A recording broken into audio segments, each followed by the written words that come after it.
আবারও বড় সাফল্য পেল ব্যারাকপুর পুলিশ কমিশনারেট। এবার একটি বড় বাইক পাচার চক্রের পর্দাফাঁস করলেন টিটাগড় থানার পুলিশ প্রশাসন। গত 30শে জুলাই টিটাগড় থানায় একটি বাইক চুরির অভিযোগ দায়ের করা হয়।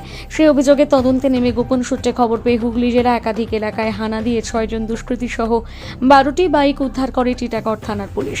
এদিন ব্যারাকপুর পুলিশ কমিশনারেটের ডিসি সেন্ট্রাল ইন্দ্রবত ঝা সাংবাদিকদের মুখোমুখি হয়ে বলেন, এই বাইক চোরের দল মূলত পুরনো বাইকগুলো টার্গেট করত, বিশেষ করে যেগুলো লকে কোনো সমস্যা থাকতো না সেই বাইকগুলোর ডুপ্লিকেট চাবি বের করে বাইক চুরি করে নিয়ে গিয়ে বিক্রি করে দিত। তবে এই চক্রের সাথে আর কেউ জড়িত থাকতে পারে কিনা তার খোঁজ চলছে। গত 30 জুলাইতে টিটাগড় থানা একটা বাইক চুরির মামলা দায়ের করে। বাইক চুরির মামলাতে তদন্তে সঙ্গে সঙ্গে টিটাগড় থানা টিম নেমে যায় এবং গোপন সূত্রে মারফতে একটা বাইক চুরির গ্যাংয়ের খবর পায়। এই গ্যাংয়ের খবর পাওয়ার সঙ্গে সঙ্গে টিটাগড় থানার পিসি অফিসার এসআই রিত্র, ওনার টিম এএসআই উত্তম এবং এএসআই আতিল আর বাদবাকি যে পিসি পার্টিতে কাজ করে ওরা সঙ্গে সঙ্গে নেমে যায় এবং পোলবা থানা থেকে 4 জনকে অ্যারেস্ট করে। পোলবা থানা থেকে 4 জনকে যে অ্যারেস্ট করা হলো ওটার নাম আছে দামোদর বাগ, অমিত হলদার, ঝন্টু দাস আর সজল সমাজপতি।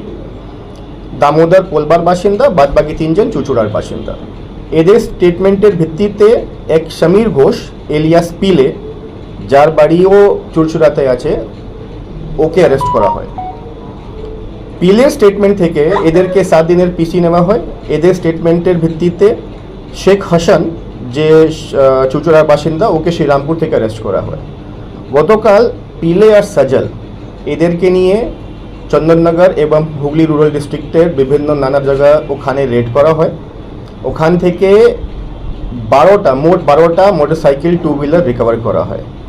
3টা বাইক রিকভার করা হয় চুঁচুড়া থেকেই হলদিডাঙ্গা, 3টা বাইক পিলের বাড়ি থেকে যেটা চুঁচুড়াতে আছে, 4টে বাইক পোলবাতে দামোদর বাগের যে বাড়ি আছে ওর সামনে থেকে, আর 2টে বাইক চুঁচুড়া স্টেশন গ্যারাজের সামনে থেকে রিকভার করা হয়।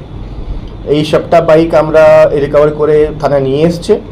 এই 12টা বাইক মধ্যে যে আমাদের যে কেস রেজিস্টার হয়েছিল 30 তারিখে 266 নম্বর, ওর যে বুলেট ছিল ওটা রিকভারি আমরা করতে পেরেছি।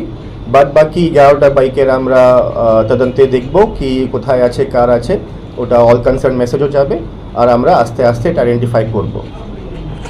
এদের যে মোডাস অপারেন্ডি থাকতো এরকম থাকতো কি পুরনো বাইক যার লকগুলো একটু কমজোর হয়ে গেছে ওই রকম বাইককে টার্গেট করে ওই রকম বাইকের কোনো মাস্টার কি বানিয়ে মাস্টার কি থেকে বাইককে অন করে ওরা নিয়ে যেত। এটা বোধহয় একটা সেকেন্ড হ্যান্ড বাইক বিক্রি র্যাকেট মতো এরা কাজ করতো। এখনও আমাদের তদন্ত শেষ হয়নি, আমরা আশা করছি কি আর কিছু বাইক আমরা রিকভারি করতে পারবো। নাম্বার প্লেট পরিবর্তন করা বা কিছু করা? 12টা বাইক মধ্যে আমরা 9টা বাইক মধ্যে নাম্বার প্লেট পাচ্ছি না, তো নিশ্চয়ই এদের কিছু প্ল্যানিং ছিল কি নাম্বার প্লেট চেঞ্জ করে কিংবা এমনি যেরকম হয় সেকেন্ড হ্যান্ড বাইকে ওরা বিক্রি করার চেষ্টা করছে। এই ঘটনা কি কোনো ক্রাইমের সাথেও এই বাইকগুলো ইউজ করেছে বলে আপনারা ক্রাইমের উদ্দেশ্য ছিল? আপাতত ক্রাইমের উদ্দেশ্য আমরা পেলাম না, আপাতত আমরা শুধু চুরি করার সেকেন্ড হ্যান্ড বাইককে বিক্রি করার উদ্দেশ্য পেয়েছি।